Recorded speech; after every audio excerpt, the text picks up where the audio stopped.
As Christians, we have a responsibility to know when we are being deceived, to know the difference between real and counterfeit powers. To this end, we will help you in uncovering the secrets and dangers of the fakers. Learn how men can walk across a bed of coals heated to 2,500 degrees Fahrenheit, the secret and the dangers behind the Ouija board, and watch as a nationally acclaimed psychic is unmasked. This and more in Part 1 of The Fakers. Hello, I'm Danny Cora. There is a great deal of interest in our society today in those who claim to have psychic or supernatural powers. You can go to most any major bookstore and find numerous books on the occult, psychics, astrology, and other related subjects.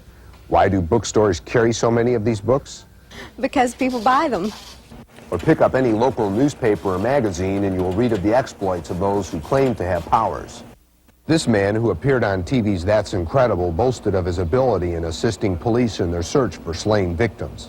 His claims were a hoax. The question is, do these people actually possess powers, or are they cleverly skilled in the art of deception, or merely self-deluded individuals who think that they have powers? As Christians, we have a responsibility to know the difference.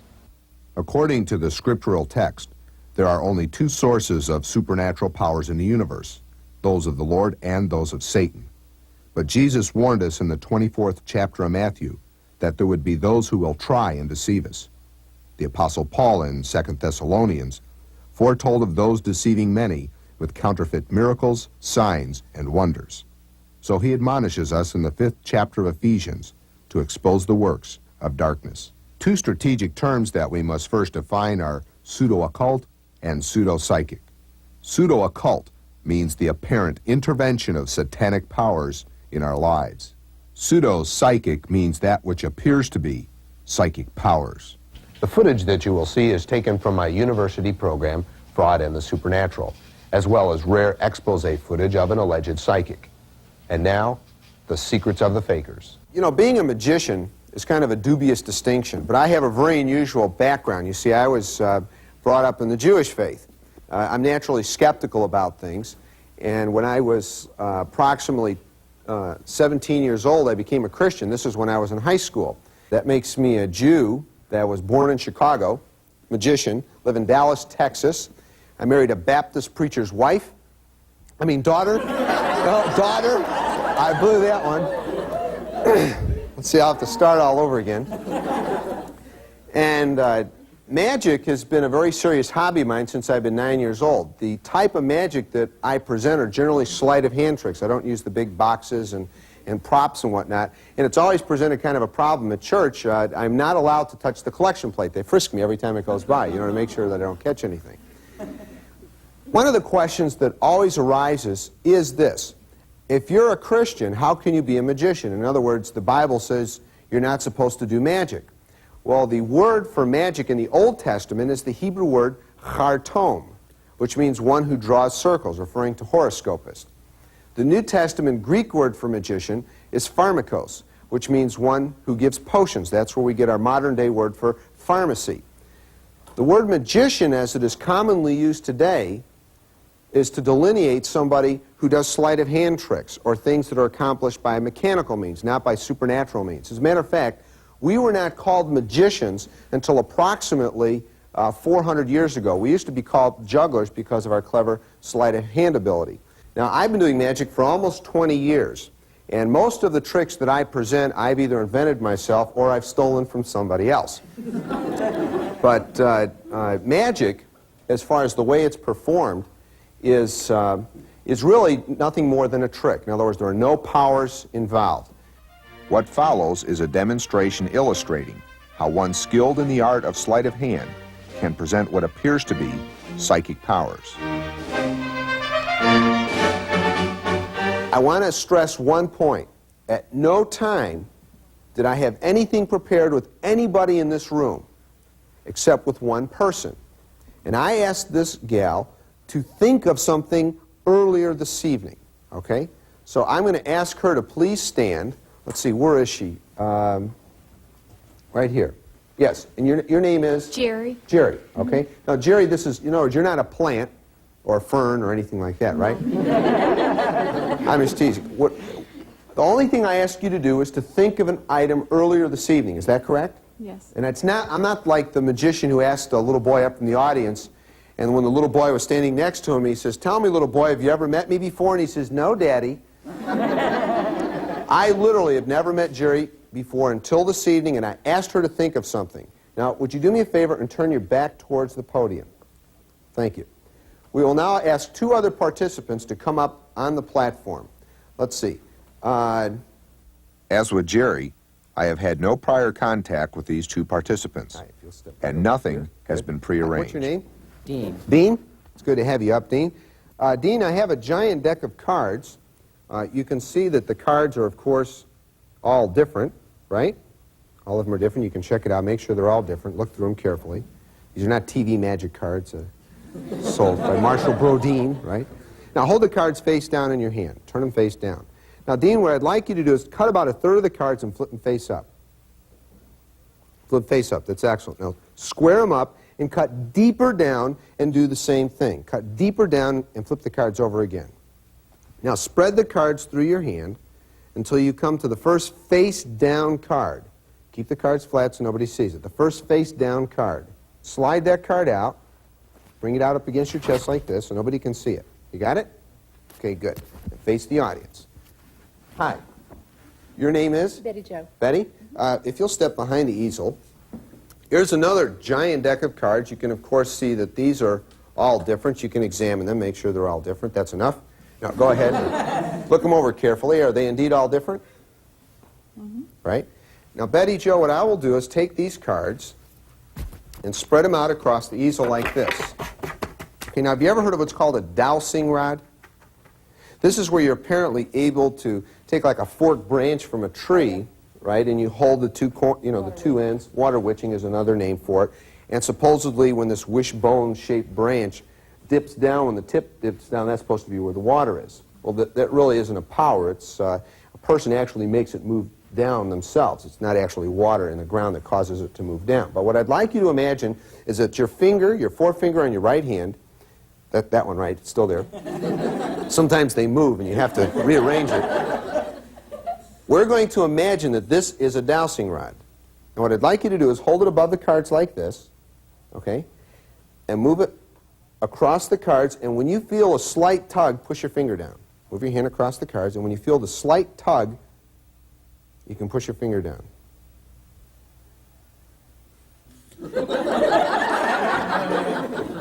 Did you not feel a tug? Then fake it. Start over here. Move your finger across the cards. That's right. And then push your finger down on any card.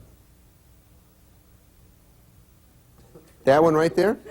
You took your time, didn't you? Now look, we'll slide this over. Keep your finger on the card. Had you gone one further, it would have been which card? The Queen of Diamonds. Keep your finger on the card. I don't want anybody to think that I'm manipulating it. Loosen your grip. Thank you. Keep your finger on the card. Had you gone one before, it would have been the Three of Diamonds. Now, I did not influence your decision which card you would use. Is that correct? That's the one you decided to keep. Now, Dean, you also selected a card, but you selected your card by cutting the cards. I did not touch the cards, did I? No. What I'd like you to do is to place your card on the easel. Face down. I know, so I can't see it. You can. Oh, by the way, you can take your finger off now. Good. And you step a little bit further back this way. Now, Jerry has been waiting very patiently with her back towards us. That's right. Don't turn around at this point, Jerry. Okay. But I asked you earlier this evening to think of any card in the deck. Which card did you choose to think of? 4 clubs. I'm sorry? 4 of clubs. The 4 of clubs? If the 4 of clubs is the card you were thinking of, hold your right hand high. You can turn around now.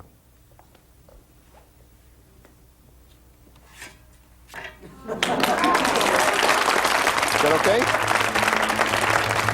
Is that amazing? Huh? Many alleged psychics present tricks as powers, such as James Heydrich, who duped millions of Americans. My whole idea behind this in the first place was to see how dumb America was, how dumb the world is. With trickery, Heydrich fooled millions into believing that he possessed psychic powers.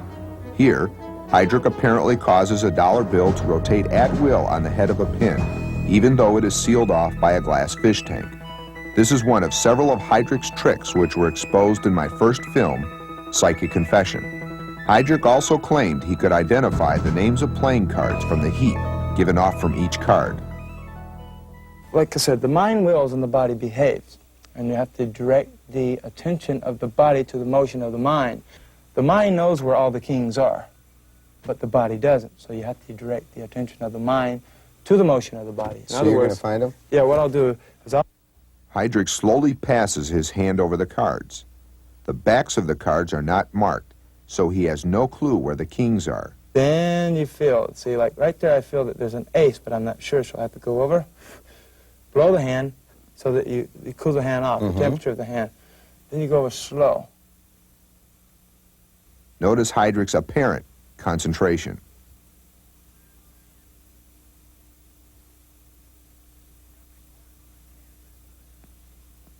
Okay, now I may not be right, but I think that's a king.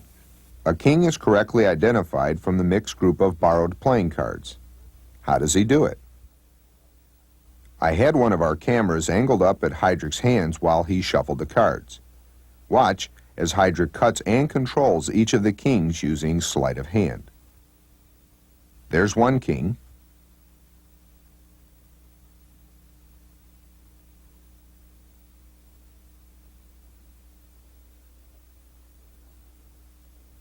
Up, there's another, and there's another one. So when Heydrich dealt the cards to the table, he knew the position of each king. Later, Heydrich told me he thought I might also possess some hidden powers. Now, you said that you thought I had some energy or whatever. Yeah, I'm saying Should I that- try it? Yeah, why don't you try it yourself? Only this time, Heydrich let me shuffle the cards. And using sleight of hand, I control each of the kings. I am now dealing each king to a particular position so that I know where they are. But the kings are laid out, so if Heydrich tries to guess the position of a king, he will probably miss due to their psychological position. Is it okay? Does it have to be a pyramid? Is this No, okay? it doesn't. Okay, now I do it just- now I move my hand over, Yeah, right? move your hand over, and when you feel a warm sensation in the palm of the hand, you know that it's a king, not an ace, a king. But first, be sure you go through all the cards first, and when you feel the card with the warm part, don't pick it up right then. Go past it and make sure it isn't the next card beside I it. think this one's a king. Okay, it is. Well, that's All right, yeah, but that's still 4. We still had about 16 cards. Can you feel the heat? Why don't you see if you can get a king? Okay. Now it's Heydrich's turn.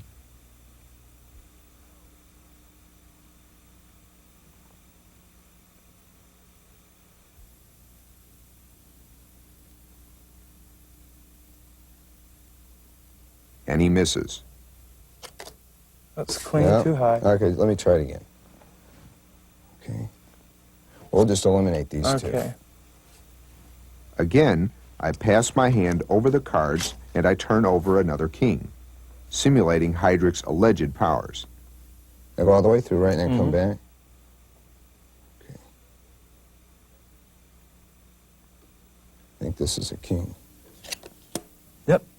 I don't know if it's lucky or... No, luck counts if it is. I am now rearranging the cards to confuse Heydrich.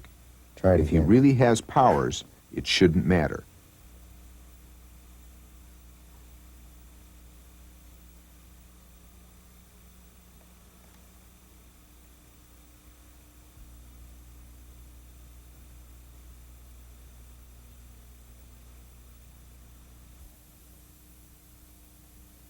Heydrich really builds this up only to miss once again.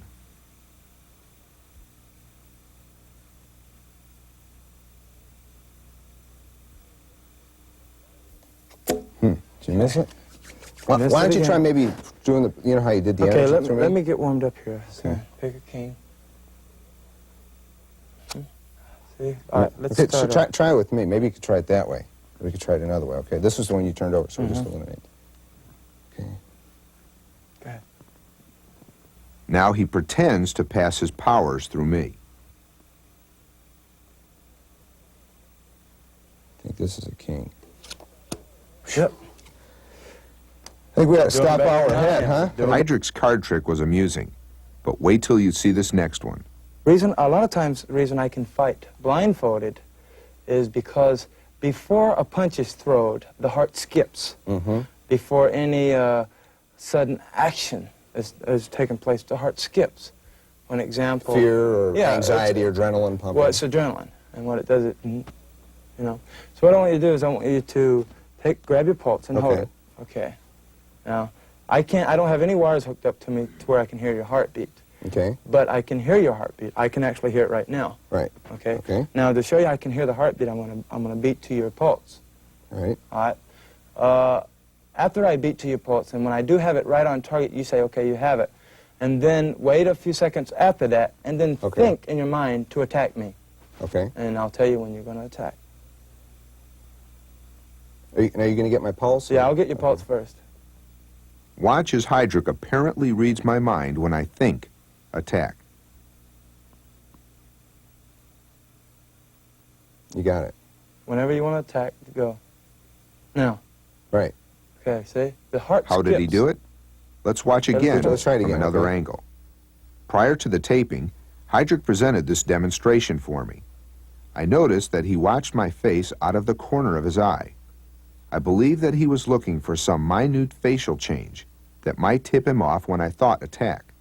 Notice in this close-up how I deliberately twitch my eyebrow, and then Heydrich says attack. Whenever you want to attack, go. Now. Right. Okay, see? The heart skips.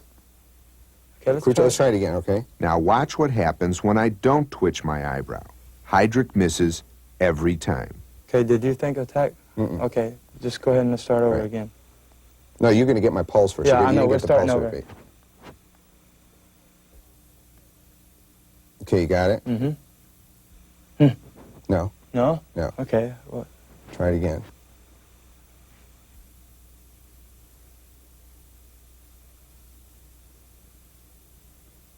Got it? Yeah, you got it that time. Then, did you? No, I did it about 2 seconds before. Okay. Most anyone can be fooled given the right conditions. Now listen as I retell what I call the Pluto story. Anybody can be deceived. Anybody. As a matter of fact, I challenged some friends of mine when I was in college that I can convince somebody that I was from Pluto. You don't believe me. Let me tell you what happened. I went ahead and made a little wager that I could convince anybody, or somebody picked at random on the college campus, that I was from Pluto. So what we did was we went down to the pizza parlor on campus, and I bought a little small pizza, and I also got a little bowl of olives, black olives, you know, the jumbo kind with the pit. I found a fellow sitting by himself and said, "Do you mind if I join you?" He said, "No." So I sat down next to him, and I said, "Oh man, I forgot my water." So I took the little napkin I had with me, and I put it over my hand, and when I lifted it off my hand, there was a glass of ice water, and I set it down, and you know, he kind of looked. I put the napkin away and sat down, and I picked up one of the olives, put it in my hand like this, worked it back and forth a couple times like that, said, that was good, put the pit down, picked up another olive. You're getting the drift. Put it back in, another couple moves like that, opened it up, put the pit down, said, well, that was even better. And the guy said, you know, he kind of looked again, he said, what are you doing? And I changed the subject. I said, what's your name? What's your major? And continued on, picked up a piece of pizza and accidentally on purpose dropped the pizza in my lap. And I picked up the napkin and it had this piece of pizza with the tomato sauce on it in the center of the napkin, and I folded the napkin in half and opened it up and the spot disappeared. And, you know, he kind of looked again and I went like this. The pizza was hot and the fork levitated into my hand. I went ahead and ate the pizza, and the fella, he had a receding hairline anyways, and it almost went to the back of his head. And he finally says, you've got to tell me, what is it that you're doing? And I said, you want to know? And he said, sure. And I said, well, if I told you, you wouldn't believe me. He says, no, you got to tell me. I said, well, I'm from Pluto. He said, no. I said, see, I told you you wouldn't believe me. He says, no, I really, he says, what, are you really from Pluto? And I said, yes, I'm from Pluto. He said, I have my powers beamed down to me, and I can do all kinds of things. And the guy kind of looked at me. He says, well, do something else. So I did 2 or 3 more different things. It took me almost 3 months to track him down and tell him I was not from Pluto. If he saw me coming across the campus, he would go around buildings to avoid me. Anybody can be deceived. As a matter of fact, Dr. Ray Hyman, who is a professor of psychology at the University of Oregon and considered the leading expert on deception from a psychological perspective, states that anybody can be deceived, particularly if they're intelligent. As a matter of fact, the more intelligent you are, the more susceptible you are to being deceived. Although not a Christian, Dr. Hyman provides valuable insight into the physical aspects of deception.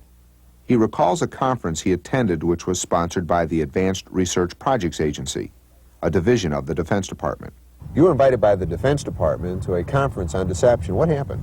The Advanced Research Projects Agency, which is a division of the Defense Department set up by President Kennedy to be sort of the Buck Rogers future-seeing part of the Defense Department. They brought a variety of people from all walks of life who could possibly be interested in deception, one kind or another. Magicians, psychologists, advertisers, people from the Nixon White House.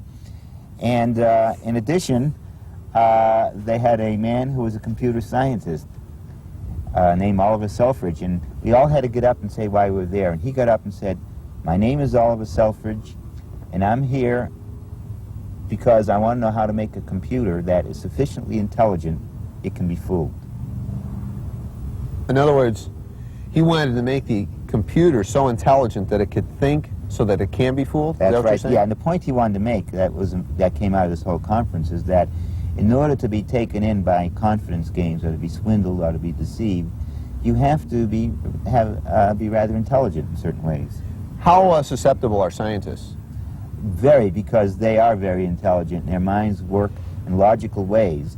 And if I know how your mind is going to work, you know it as a magician yourself, if I know how your mind is going to work, I can lead you step by step down a garden path, as we call it, and get you to buy what I'm trying to sell you. Then we are fooled not because we are mentally incompetent or gullible, but rather because we are intelligent, correct? Yes, and that Dr. Hyman successfully exposed Uri Geller, an Israeli psychic who claimed he could bend metal as illustrated here with only a light touch of his finger. At the request of the Defense Department, Dr. Hyman observed Geller at the Stanford Research Institute. You were brought in by the Defense Department to investigate Uri Geller when he was at Stanford Research Institute. What happened? This was at the Stanford Research Institute. It's not part of Stanford. It's a separate research institute in Menlo Park, California, supported by government money. And I watched him perform his so-called feats of bending metal with his mind and other mind-reading feats. And as a result of spending a day watching all this, I gave a report to the Defense Department which essentially said this: look, take this guy and the people studying him, send him to the Soviet Union, and then pray that they defect. Why was that? Well, because the man is a wonderful con man, but he has no powers whatsoever, and I'd be embarrassed if our government, especially our Defense Department, was spending money trying to develop his powers. Was he a magician? He's not a standard magician, but he's a trickster. He's an opportunist, and he certainly does everything he does is through trickery and psychology. Were they satisfied with your report? Yes. The context in which a magic trick is put is very important. For example, I can do a card trick that appears to be a mind-reading trick, or I can do a card trick that appears to be a sleight of hand trick. Do psychics do the same thing? Yes, and that's with Geller, for example, context is almost everything.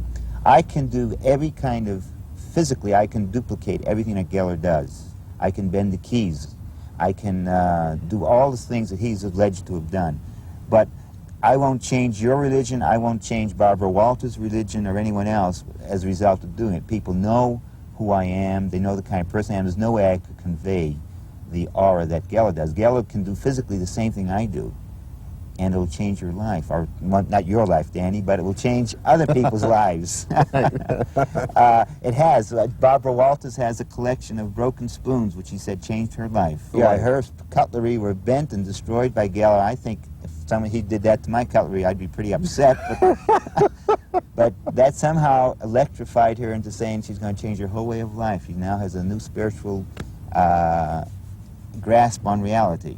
Like with Barbara Walters, witnessing a Heydrich or Uri Geller type of demonstration is almost a religious experience for some people, isn't it? Yes, and that's the context. That's the function of the context.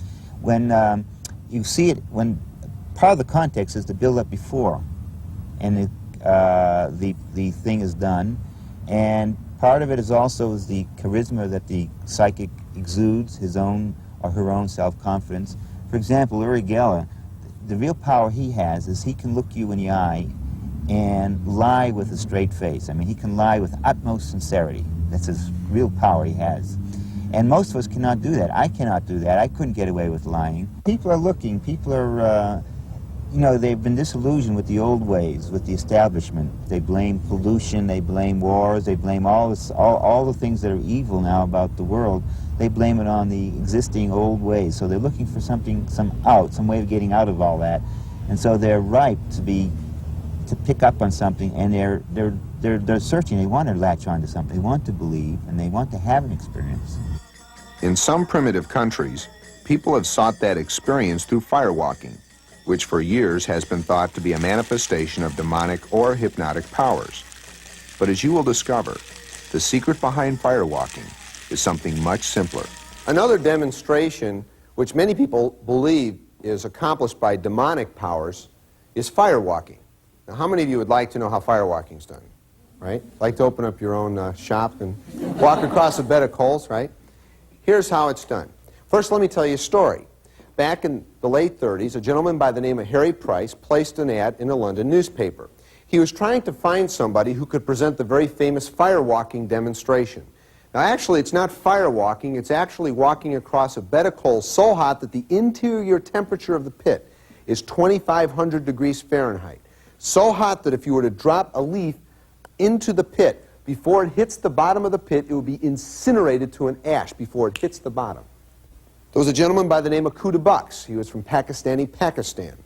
He answered the ad. They had a pit erected. It was 20 foot long, 6 foot wide, interior temperature of the pit, 2,500 degrees Fahrenheit. They washed the bottoms of his feet to make sure there was no preparations, there was no heavy callousing.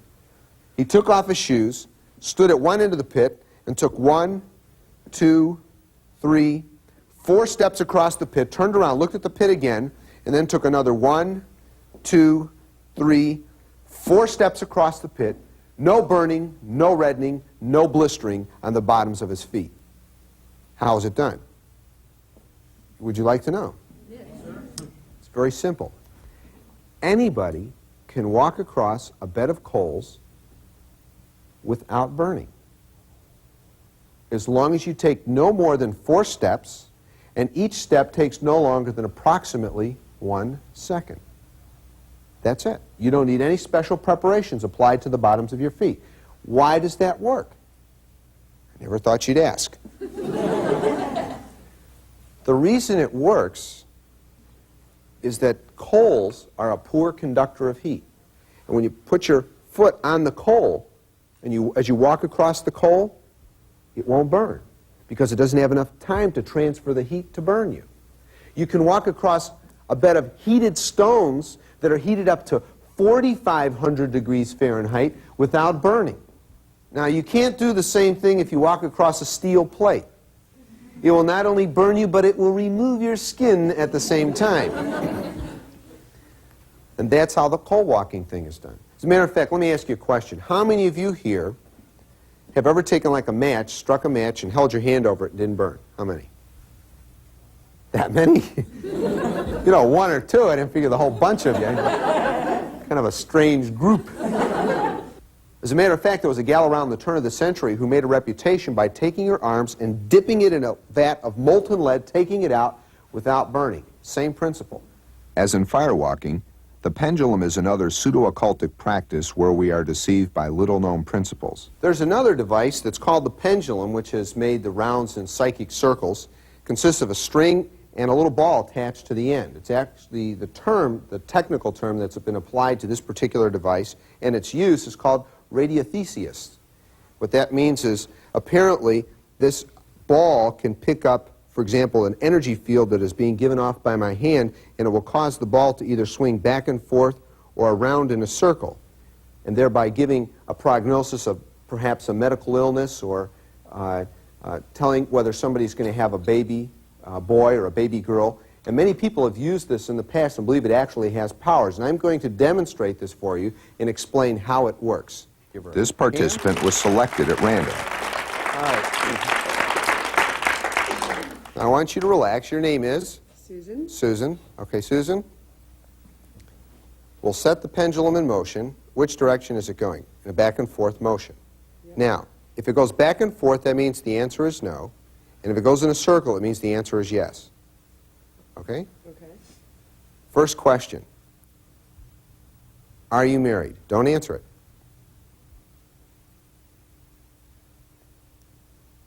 Is she married or not? No. No. Good. Are you married? No. Good. That's very simple. You can see you don't have a ring on your finger. Next question. Do you drive a car? Don't move. Don't move. Isn't that incredible? Is it moving in a circle? Yep. So what's the answer? Do you drive a car? Yeah. All right, now we're going to try and find out the make of the car. Is it a Chevy? No. Is that correct? You're right. It's no, it's going back and forth. It's not a Chevy. It's not a Chevy, No. right? Is it a foreign car? That's kind of bizarre. It looks like it's swinging yes, is it? Yeah, it is. It is a foreign car? Yeah. Let me see if I can guess. Let's see, what was it, Mazda? No?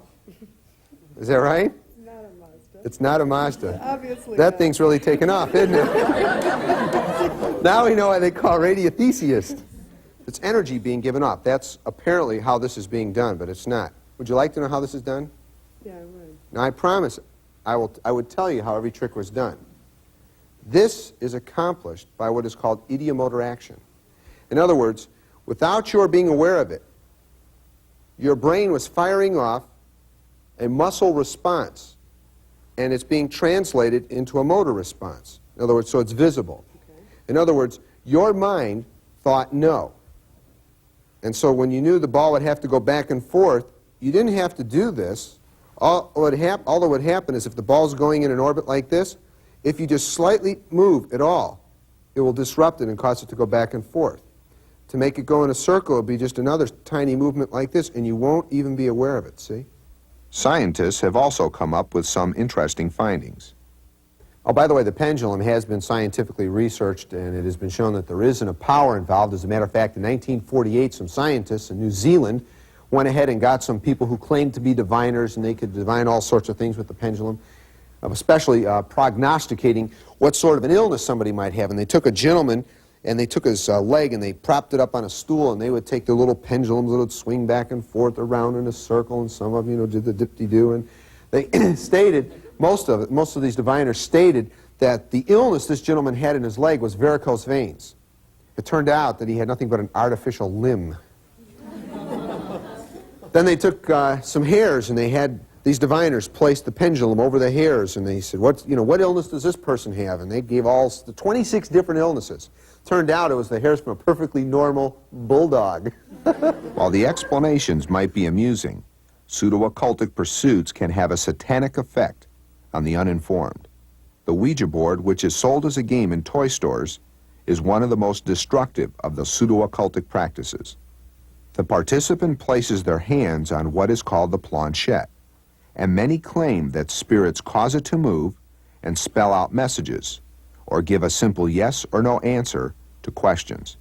While spirits don't spell out these cryptic responses, the Ouija board is one of the most dangerous of the pseudo-occultic practices. There is another pseudo-psychic sort of practice that many people involve themselves in that can be very harmful, and it's called the Ouija board.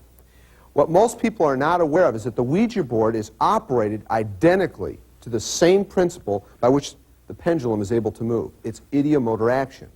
Many people have mistakenly thought that the planchette, which moves across the board and is able to spell out answers or give a yes or a no answer, is accomplished by some sort of a spirit. And that has scientifically been proven that that is not how it works. Jastrow and Tarkanow a Russian and an American psychologist around the turn of the century, demonstrated how the Ouija board operated. What they did was they had a man put his hands on an instrument, and there'd be a little fine writing tool attached and a graph of paper underneath. And then they would start a metronome ticking in a room. And they would find that the hands would begin to move in time to the metronome, without even them being conscious of the fact that they're moving their hands. Or they would ask somebody to think of an object in one corner of the room, and they would think of the object in that corner of the room, and their hands would slowly and imperceptibly begin to move in that direction. And they would not be aware of it. The Ouija board was invented by a gentleman by the name of Isaac Fuld. In 1892, in Baltimore, he owned a toy store. And he came up with this idea. It was based on an old Roman occultic sort of game where they used to take the pendulum, only they'd put a ring at the end of the string, and they put letters in front of them. And whichever letter the ring would revolve back and forth over, it would spell out an answer for something in the future, and they used that to divine answers for the future. Well, he had an idea to be able to turn this into a game that anybody could be able to use. So he went ahead and he made this board, which many of you have seen today. But you know what's interesting? He stated that it is involuntary muscle responses that cause the planchette to move. In other words, he stated that we are the ones who make the planchette move and spell out the answers. Yet many people today believe that it's some sort of a psychic power or an influencing of spirits. Now, if the Ouija board had power, in other words, there was some force that actually motivated the planchette, then what we should be able to do is mix up all the letters so you would not know which letter was which, in other words, the order that they were in, then cover the entire board with a box, put a box over your head, then put your hands down on the planchette, and then if the Ouija board spelled out an answer, then you can say, perhaps there is some spirit involved. By the way, I can save you some time. Scientists have attempted to do that, and there has never been an intelligent answer that's ever been discerned. Now, let me make one point clear. It is satanic. It is satanic in the sense that instead of people going to a God who knows the answers and who knows what the future holds, they go to some board that they believe can give answers for the future, and in many cases it can trigger serious psychological repercussions in a person who is psychologically imbalanced. I personally saw this in my own family. My uncle had been missing for several months. He was known to have been associated with the mafia. And my father, who was a criminal attorney, sat down with my stepmother and my aunt, my uncle's wife, and it was my father's sister.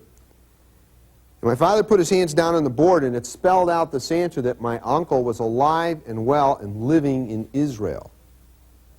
Turned out later they found him in a shallow grave in Canada with both feet sticking out of the grave. He had 3 bullet holes in the back of his head. My aunt was put through an extraordinary amount of trauma because she really believed that her husband was in Israel. There was another story even more dramatic. There was a man who we will call EJ. He lived in Arizona. His wife sat down with the Ouija board and her hands moved back and forth with the planchette, and it spelled out a message. And the message was this: because you're having problems with your husband, have your little daughter, Maddie, take a shotgun and kill your husband. Shoot him in the back. The insurance company will pay you $5,000 and your little daughter won't get caught. She gave the shotgun to her daughter.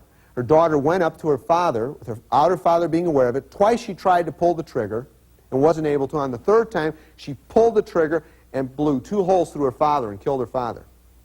It came out in the coroner's inquest.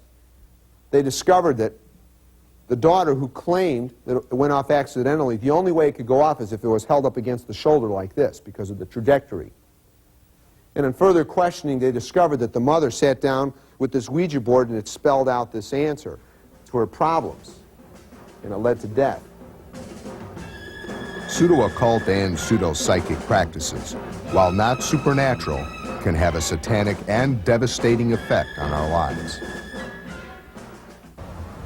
Each of us has the responsibility to know the difference between real and counterfeit powers in order that the works of darkness may be exposed.